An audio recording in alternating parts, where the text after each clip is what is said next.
Assalamualaikum warahmatullahi wabarakatuh. Yang terhormat Bapak Kasmawi MKom, selaku dosen pengampu pada mata kuliah Interaksi Manusia dan Komputer. Perkenalkan, saya Siti Nurhafizah dari kelas RPL 4A. Di sini saya akan menjelaskan mengenai UI UX Sistem e-arsip SD Negeri 19 Bengkalis. Baiklah, untuk latar belakang proyek. SDN 19 Bengkalis merupakan sekolah dasar negeri yang beralamat di Dusun Simpang Baru, Desa Tuklata, Bengkalis. Pada saat ini, SDN 19 Bengkalis ini masih menggunakan sistem arsip fisik untuk menyimpan data dan dokumen penting, di mana sistem ini memiliki beberapa kelemahan, seperti resiko kehilangan dan kerusakan berkas fisik, memerlukan waktu dan tenaga yang banyak untuk mencari dan mengelola data, serta banyaknya penggunaan kertas dan ruang penyimpanan yang disebabkan oleh dokumen fisik ini. Oleh karena itu, saya merancang sistem arsip khusus untuk SD Negeri 19 Bengkalis. Dengan adanya sistem arsip ini, maka para staf dan guru tidak perlu lagi membongkar arsip fisik yang beresiko akan kehilangan data dan kerusakan pada dokumen. Sistem arsip ini juga bisa menghemat penggunaan kertas fisik serta penyimpanan ruangan. Tujuan dari proyek ini ialah menghindari resiko kehilangan dan kerusakan dokumen-dokumen penting, memberikan akses yang lebih mudah bagi guru dan staf untuk mendapatkan arsip, memastikan data sekolah diakses oleh pihak yang berwenang, memungkinkan akses informasi secara online bagi guru dan staf, mengurangi kebutuhan ruang fisik untuk penyimpanan dokumen-dokumen. Sedangkan manfaat proyek ialah mengurangi resiko kehilangan dan kerusakan data, meningkatkan keamanan data dan informasi, efisiensi waktu dan tenaga, memungkinkan akses data kapan saja dan di mana saja, serta mendukung inisiatif ramah lingkungan dengan mengurangi penggunaan kertas. Landasan teori. Pertama, interaksi manusia dan komputer. Interaksi manusia dan komputer adalah disiplin ilmu yang mempelajari hubungan antar manusia dan komputer yang meliputi perancangan, evaluasi, dan implementasi antarmuka pengguna agar mudah digunakan oleh manusia.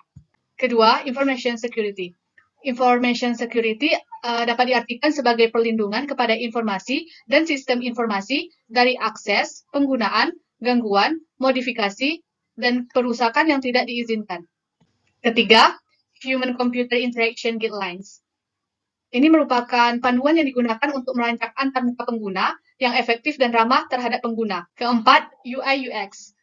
UI atau User Interface merupakan desain antarmuka yang fokus pada keindahan dari sebuah tampilan dan pemilihan warna yang baik. Sedangkan User Experience atau UX merupakan proses peningkatan kepuasan pengguna melalui kegunaan dan kesenangan yang diberikan, atau kemudahan pengguna dalam menggunakan sistem. Kelima, desain proses. Desain proses adalah serangkaian langkah yang diikuti untuk menciptakan solusi desain yang efektif dan memenuhi kebutuhan pengguna. Dan yang terakhir, prototype. Prototype adalah sebuah metode pengembangan perangkat lunak dengan cara membuat rancangan, sampel, model dengan tujuan pengujian konsep dan proses kerja dari produk tersebut. Berikutnya ialah metode design thinking. Pada pengumpulan data yang telah saya lakukan, maka didapatkan bahwa pada sistem arsip ini dibutuhkan halaman utama, yang kedua dibutuhkan halaman pengguna, ketiga manajemen arsip, halaman profil, halaman pengumuman, terakhir dibutuhkan halaman kontak. Berikut merupakan user flow untuk guru.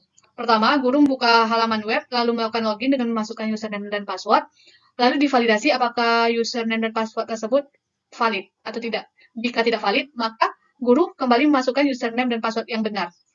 Jika valid, guru langsung menuju ke halaman beranda.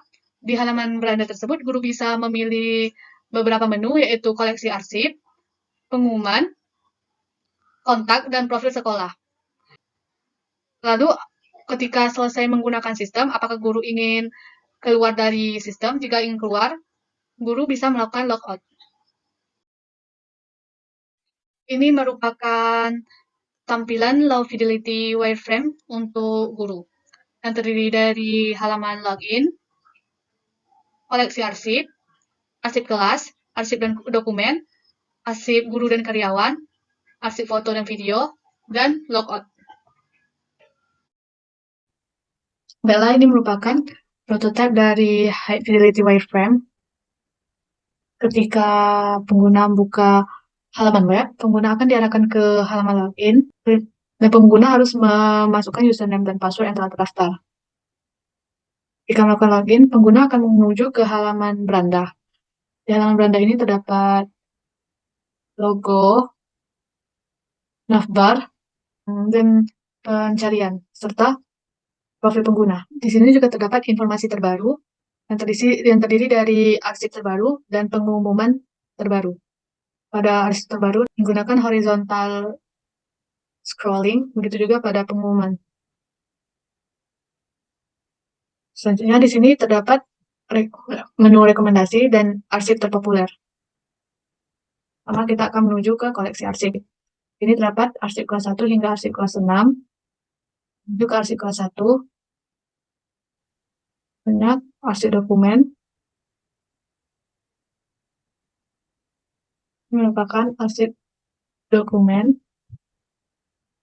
Selanjutnya menuju ke arsip guru dan karyawan. Ini merupakan isi dari arsip guru dan karyawan. Oke, saya mendownload kembali.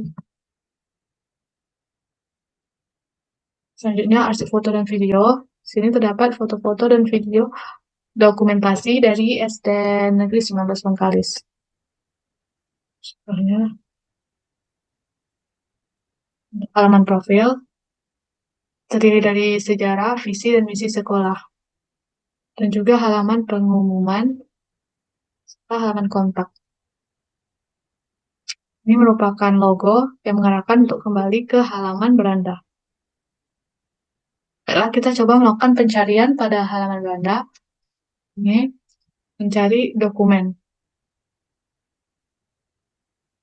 Maka akan diarahkan pada penelusuran.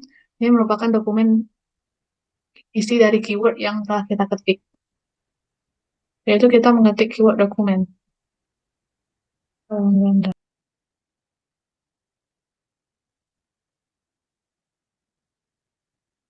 Jika kita mengklik ini, maka akan menuju ke arsip terpopuler.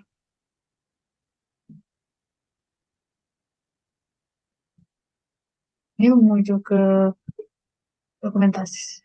Ini menuju ke arsip kelas. Dokumentasi kegiatan menuju ke arsip foto dan video. Dan materi pembelajaran menuju ke dokumen pembelajaran. Nah, kita akan logout, maka akan kembali ke halaman login. Ini merupakan tampilan mobile dari e-arsip SDN 19 Bengkalis. Di sini terdapat menu pencarian, arsip terbaru, juga menggunakan horizontal scroll, dan terdapat rekomendasi. Di sini ada arsip terpopuler menggunakan vertical scroll. Untuk pembahasan high fidelity wireframe, pertama penggunaan tipografi. Dalam pemilihan font, saya memilih font Notable untuk logo dan font Inter untuk bagian konten. Sedangkan untuk ukuran font, pada logo, pada tulisan e-arsip, itu memiliki ukuran font 48, dan khusus untuk huruf I-nya memiliki ukuran font 30. Sedangkan pada tulisan SD 19 Bengkalis, di sini memiliki ukuran font 27. Pada bagian navbar, saya memilih font 18, dan untuk button, ukuran fontnya ada yang 12 dan ada yang 16. Sedangkan untuk konten, memiliki ukuran yang beragam. Untuk coloring, warna utamanya saya menggunakan midnight blue. Warna kedua yaitu saya memilih warna kontras yaitu orange red, dan warna netral black dan white, serta warna light blue yang memiliki arti kepercayaan dan keandalan. Ini merupakan rincian spacing yang digunakan pada homepage, dan ini merupakan page layout yang terdiri dari logo, header, banner, navigasi, konten, dan footer. UX Law. Pertama, Law of Proximity, yaitu objek atau komponen yang sejenis harus dikelompokkan secara bersamaan. Contohnya di sini ialah arsip terbaru dikelompokkan, pengumuman terbaru juga dimasukkan di dalam satu kelompok. Kedua, Jacob Law adalah menempatkan logo di sudut kiri atas. Ini, logo berada di sudut kiri atas, dan jika logo diklik, maka akan kembali ke halaman home. Ketiga, Law of Conversion, yaitu objek atau komponen yang sejenis harus dikelompokkan dengan pemisah yang jelas. Selanjutnya, Fitts Law, yaitu hukum yang menyatakan berapa waktu yang dibutuhkan untuk mencapai proyek dari sisi ukuran, warna, dan jarak. Lalu ada Miller Law. Hukum ini menyatakan bahwa manusia hanya bisa mengingat 5-7 item dalam satu short-term memory. Contohnya pada navbar, di sini cuma ada 5, itu sudah memenuhi Miller Law. Yang terakhir yaitu Hickman Law, adalah hukum yang menyatakan waktu yang dibutuhkan untuk membuat keputusan dengan jumlah dan kompleksitas pilihan yang tersedia. Contohnya pada sistem ini, saya menggunakan drop-down menus pada koleksi arsip. Berikutnya yaitu responsive design. Di sini ada desain untuk desktop, desain untuk tablet, dan desain untuk phone. Berikutnya navigation. Pada sistem ini ada horizontal navigation bar, drop-down menus, search functionality, dan hidden navigation. Berikut merupakan tampilan homepage yang terdiri dari navbar. Di sini ada logo. Lalu ada informasi terbaru yang terdiri dari arsip terbaru dan pengumuman terbaru. Ada rekomendasi fitur, serta ada arsip terpopuler. Untuk heading, title, dan label, di sini merupakan contohnya, contoh penerapannya. Selanjutnya untuk grafik, image, dan multimedia. Ini merupakan contoh image yang saya masukkan ke dalam sistem tersebut, dan ini merupakan contoh dari penerapan multimedia pada sistem ini. Untuk writing web content-nya, di sini merupakan konten-konten yang terdapat pada halaman beranda atau homepage. Terdapat informasi terbaru, rekomendasi, dan arsip terpopuler.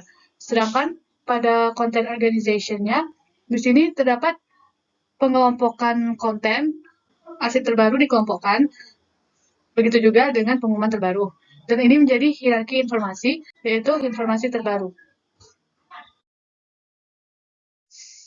Untuk evaluasi UI UX design, saya telah menyebarkan kuesioner yang berisi 10 pertanyaan dengan skala Likert 1-5, 1 untuk sangat tidak setuju, dan 5 untuk sangat setuju. Di sini saya mendapatkan 10 responden. Berikut merupakan diagram lingkaran untuk masing-masing pertanyaan. Pertanyaan pertama, saya berpikir akan menggunakan sistem ini lagi. Ini mendapat sangat tidak setuju 0%, tidak setuju 0%, kurang setuju 10%, setuju 50%, dan sangat setuju 40%. Untuk pertanyaan kedua, saya merasa sistem ini rumit untuk digunakan, mendapat sangat tidak setuju 30%, tidak setuju 60%, kurang setuju 10%, setuju, dan sangat setuju 0%. Begitupun untuk pertanyaan-pertanyaan berikutnya, ini mendapatkan hasil yang positif dan sesuai dengan keinginan pengguna.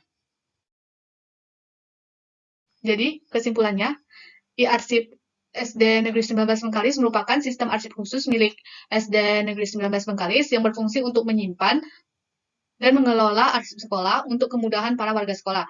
Sistem ini memiliki komponen-komponen, diantaranya homepage, koleksi arsip yang terdiri dari arsip kelas, arsip dokumen, arsip guru dan karyawan, serta arsip foto dan video dokumentasi, profil sekolah, pengumuman, dan kotak sekolah. Saran yang dapat diberikan untuk perancangan UI UX sistem ini adalah untuk selalu melibatkan pengguna dalam perancangan UI UX sistem, sehingga membuat pengguna nyaman menggunakan sistem dan sesuai dengan kebutuhan pengguna. Sekian video presentasi dari saya. Semoga video ini bermanfaat bagi kita semua. Mohon maaf atas segala kesalahan dan terima kasih atas segala perhatian. Saya akhiri. Wabillahi taufiq wal hidayah. Wassalamualaikum warahmatullahi wabarakatuh.